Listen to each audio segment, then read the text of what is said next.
Welcome back. Chief justice of India Tata institute of social sciences TISS convocation కు హాజరు కావడం లేదు. ప్రొఫెసర్ గారు, వాస్తవానికి ఆగస్టు 2న ఈ కాన్వకేషన్ జరగాల్సి ఉంది. సిజేఐని ఇన్వైట్ చేశారు. ఆ తర్వాత విద్యార్థుల నుంచి పెద్ద ఎత్తున వ్యతిరేకత రావడంతో ఆ ప్రోగ్రాం వాయిదా పడింది. ఇప్పుడు మరో గెస్ట్ ని పిలుస్తూ ఉన్నారు.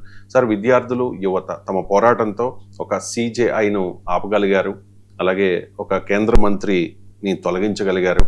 అంటే దేశంలో చాలా శక్తివంతమైన వ్యవస్థల్ని యువత ఢీకొంటున్న తీరును మనం చూస్తూ ఉన్నాం. అసలు మన దేశంలో ఏం జరుగుతోంది సార్? అంటే ఒక రకంగా డెమోక్రసీ సెలబ్రేట్ అవుతుంది. అది అంటే పార్లమెంట్లో, అసెంబ్లీలో నెంబర్స్ ఉంటే సరిపోతుంది, మేము ఏమైనా చేయొచ్చు, మాకు అధికారాలు ఉంటే సరిపోతాయి, మేము ఏమైనా చేయొచ్చు అనుకునేటువంటి వ్యవస్థను నడిపించే వారికి ఇది ఒక సవాల్. అది సాధ్యం కాదు అని. ఎందుకంటే మనకు చరిత్రలో కూడా చూడండి, అత్యంత శక్తివంతమైన నాయకుడు, ఎదురే లేదనుకున్న నాయకుడు కూడా చాలా సీరియస్గా దెబ్బతింటుంటాడు. నేను ఇదో కూడా ఉదాహరణ చెప్పాడు. ఇందిరాగాంధీ 1971 బంగ్లాదేశ్ లిబరేషన్ వార్, దేశంలో ఒక పెద్ద ప్రజా వెల్లువ. ఈవెన్ అటల్ బిహారీ వాజ్పేయి జనసంఘ నాయకుడు పార్లమెంట్లో ఇందిరాగాంధీ దుర్గామాతతో పోల్చారు. అంటే కాంగ్రెస్ పార్టీకి బద్ధ విరోధి జనసంఘ్, ఇప్పుడు ప్రస్తుత బీజేపీ. సో అలాంటి వాతావరణం అంటే రాజభవనాల రద్దు, గరీబీ హఠావో, బ్యాంకుల జాతీయకరణ, ఈ ప్రోగ్రెసివ్ ఎజెండా, అసలు అలాంటి ఇందిరాగాంధీకి తిరిగే ఉండదు అనుకుంటే వితిన్ 3 years పెద్ద వ్యతిరేకత మొదలై ఆఖరికి దాన్ని తట్టుకోవడానికి ఆమె ఇంటర్నల్ ఎమర్జెన్సీ ప్రకటించింది 75. ఎవరైనా ఊహించామా ఇంత డిఫరెన్స్ వస్తుందని? ఇది కూడా చూడండి మీరు, బెంగాల్ ఎన్నికల్లో బీజేపీ అపూర్వ విజయం సాధించింది, మామూలు కాదు. సో 34 ఏళ్ల పాటు కమ్యూనిస్టులు గెలిచిన గడ్డ పైన కాషాయ జెండా ఎగరేసి తృణమూల్ కాంగ్రెస్ 15 ఏళ్ల పాలనకు ముగింపు పలికి ఒక తమకు అన్ఫెమిలియర్ గ్రౌండ్లో కూడా బీజేపీ అద్భుత విజయాన్ని సాధించింది. అది సాధించిన 30 రోజుల్లోనే చూడండి మీకు ఎంత మార్పు వచ్చింది. ధర్మేంద్ర ప్రధాన్ రాజీనామా చేయాల్సి వచ్చింది.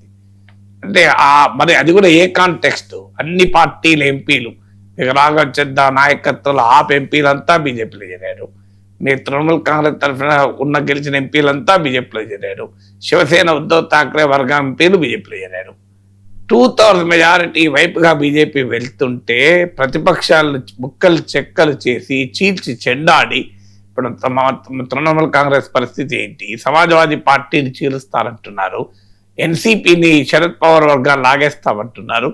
ఇంత జైత్రయాత్ర జరుగుతున్న సమయంలో ఏం జరిగింది? చిన్న పిల్లలు, మీకు అశ్వమేధ యాగం అంటే మోడీ అశ్వాన్ని ఆపేశారు చిన్నపిల్లలు. సో అందుకే అర్థం, మన ఎదురు లేదనుకుంటే అదే పొరపాటు. బలవంతుడు నాకేమని అని శతక సాహిత్యంలో ఉంది కదా. ఇప్పుడు చలిచీమల్ లాంటి యువదండు, చలిచీమల్ లాంటి జెన్జీ తిరగబడితే బలవంతుడే ఆగిపోయే పరిస్థితి వచ్చింది కదా. So accountability of the institution, supreme court chief జస్టిస్ను ప్రశ్నించడం మామూలు విషయం కాదు కదా. దేశంలో డెమోక్రసీ ఎంత బలంగా ఉంది అని దానికి నిజంగా చీఫ్ జస్టిస్ కూడా అభినందించాలి.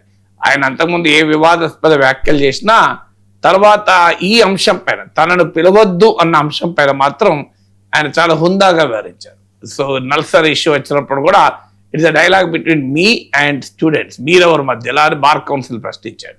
So bar council has no role అన్నాడు. సో వాళ్ళు నాతో వాళ్ళ సంవాదం, అది it's a conversation dialogue between me and students అన్నారు. Already Tata institute of social sciences తర్వాత నల్సర్, ఇప్పుడు నేషనల్ లా స్కూల్ యూనివర్సిటీ, మీకు ఇంకో నేషనల్ లా స్కూల్లో కూడా వ్యతిరేకించారు. ఆఖరికి బార్ కౌన్సిల్ చైర్మన్ కూడా రావద్దు అని చెప్పి ప్రతిఘటించారు. ఆయన క్షమాపణ చెప్పినా, ఆర్డర్స్ విత్డ్రా చేసుకున్నా, అసలు ఈ రకమైన ఆర్డర్స్ ఇవ్వడం ఏంటి అని. అంటే ఒక 20 ఏళ్ళ పిల్లలు, అరౌండ్ 20 years కదా వీళ్ళంతా, ఇంకా లా పూర్తి కాలంటే 20-23 మధ్యలో ఉంటారు. అంత ఏజ్ పిల్లలు ఇవాళ అత్యంత శక్తివంతమైన వ్యవస్థని, బార్ కౌన్సిల్ను, చీఫ్ జస్టిస్ను కూడా ప్రశ్నించగలుగుతున్నారు. వారిపైన మరి ఏ రకమైన ఆయుధాలు ప్రయోగించారు? మామూలు ఆయుధాలు కాదు. ఇప్పుడు బార్ కౌన్సిల్ అయితే 2026 నల్సర్ బ్యాచ్ మొత్తాన్ని, మీరు మనన్ కుమార్ మిశ్రా బీజేపీ ఎంపీ రాజ్యసభ నుంచి, సో బీహార్లో నుంచి రాజ్యసభ మెంబర్ భారతీయ జనతా పార్టీకి చెందిన, సో ఎంటైర్ 2026 బ్యాచ్ అనర్హుడు అడ్వకేట్ గా ఎన్రోల్ కావడానికి ఇచ్చినా కూడా భయపడలే. పిల్లలు చూడండి, తమ భవిష్యత్తు అంటే పిల్లల భవిష్యత్తును కూడా మీ రాజకీయ లక్ష్యాల కొరకు నడి రోడ్డు మీద తాకట్టు పెడితే ఏంటి సమాజం? అసలు ఎలా? ఇప్పుడు మనన్ కుమార్ మిశ్రా బీజేపీ ఎంపీ అంత పెద్ద స్టాండ్ తీసుకున్నప్పుడు పార్టీ నాయకత్వాన్ని సంప్రదించకుండా చేసి ఉంటాడా? నమ్మమంటారా? మరి పార్టీ నాయకత్వం సంప్రదించకుండా చేస్తే పార్టీ చర్య తీసుకోవాలి కానీ వెంటనే బీజేపీ సస్పెండ్ చేయాలి. మీకు ఎంత కండకావరం ఉంటే ఇలాంటి చర్యలకు దిగుతారు? అన్యాయంగా ఒక బ్యాచ్ అసలు ప్రొటెస్ట్ తో సంబంధం లేని వాళ్ళకు కూడా మీరు ఎంటైర్ బ్యాచ్ అడ్వకేట్ గా మీరు ఎన్రోల్ కావాలి. ఆయనకు అధికారం లేదు. అడ్వకేట్స్ యాక్ట్ ఆఫ్ 1961 ఏ రకమైన అధికారం ఇవ్వడు. సెక్షన్ 49 చూడండి, 48 చూడండి, మీకు సెక్షన్ 24 చూడండి. బార్ కౌన్సిల్ అధికారాలు ఏంటి ఉంటాయి? మరి ఎలా అన్నారు? అడ్వకేట్స్ యాక్ట్ అధికారం ఇవ్వదు. అయినా కూడా మొత్తం ఎంటైర్ బ్యాచ్ మీకు అడ్వకేట్ గా ఎన్రోల్ చేసుకోవద్దు అన్నాడు.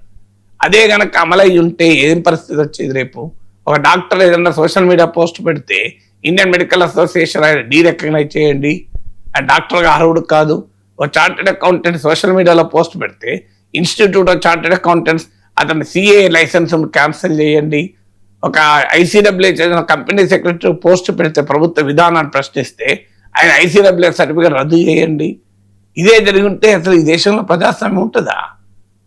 న్యాయం అందించాల్సిన బార్ కౌన్సిలే ఇంత అన్యాయంగా చట్ట విరుద్ధంగా రాజ్యాంగంలో చట్టంలో ఎక్కడా లేని అధికారాల్ని మీకు అన్యాయంగా ఉపయోగించుకుంటే అది ఏంటి? దానికి ఏమన్నా సుప్రీంకోర్టు తీర్పులు కూడా వక్రీకరణ, Harish Uppal versus union of India తీర్పును ఉపయోగించుకున్నారు. అది ఆ తీర్పు ఏం చెప్తోంది? అడ్వకేట్లు స్ట్రైక్ చేయకూడదు, బాయ్కాట్ చేయకూడదు అన్నారు. అది కూడా కోర్టు ప్రొసీడింగ్స్. కాన్వకేషన్ లో మీద అభ్యంతరం చెప్పద్దు, అది బాయ్కాట్ కూడా కాదు, ఇది అభ్యంతరం చెప్పారంతే. వైస్ ఛాన్సలర్ లేఖ రాశారంతే, రాసినందుకు అన్నారు. సో ఇంత జరుగుతుంటే దీన్ని అనుమతించి ఉంటే భారతదేశంలో డెమోక్రసీ ఉండేది కాదు. ఎవరేం మాట్లాడినా ఇప్పుడు డెమోక్రసీ యొక్క గొప్పతనం ఏంటంటే కొన్ని ఇన్స్టిట్యూషన్స్ మన దేశంలో ఆ సామాజిక క్రిటిక్ ఇవాళ control and auditor general CAG నివేదిక, కాగ్ మినిస్ట్రీ ఆఫ్ ఫైనాన్స్ కిందనే కదా, భారత ప్రభుత్వంలో భాగమే కదా ఒక రకంగా. కానీ దానికి ఉన్న అటానమీ ఎంత గొప్పది అంటే ఇప్పుడు control and auditor general leave పెట్టాలనుకోండి, ఎవరికి ఇస్తారు లెటరు? ప్రిన్సిపల్ సెక్రటరీ ఫైనాన్స్కి ఇవ్వాలి కదా. సో ప్రిన్సిపల్ సెక్రటరీ ఫైనాన్స్కే లేఖ రాస్తాడు లీవ్ పెడితే. అలాంటి కాగ్ నివేదికలో మోడీ ప్రభుత్వాన్ని నిలదీస్తూ 89% రైల్వే స్టేషన్లో కనీస సదుపాయాలు లేవు, లాట్రిన్ లేవు, డ్రింకింగ్ వాటర్ లేదు, రైల్వే స్టేషన్లో డ్రింకింగ్ వాటర్ ఈకోలీ బ్యాక్టీరియా ఉన్నదని రిపోర్ట్ ఇచ్చింది. ఇది భారతదేశంలో ఉన్న గొప్పతనం. ఎందుకంటే ఆ ఇండిపెండెంట్ చెక్స్ అండ్ బ్యాలెన్సెస్ ఉండడం అనేది భారతదేశం అనే కాదు, ఎనీ డెమోక్రటిక్ కాన్స్టిట్యూషన్ యొక్క లక్షణం.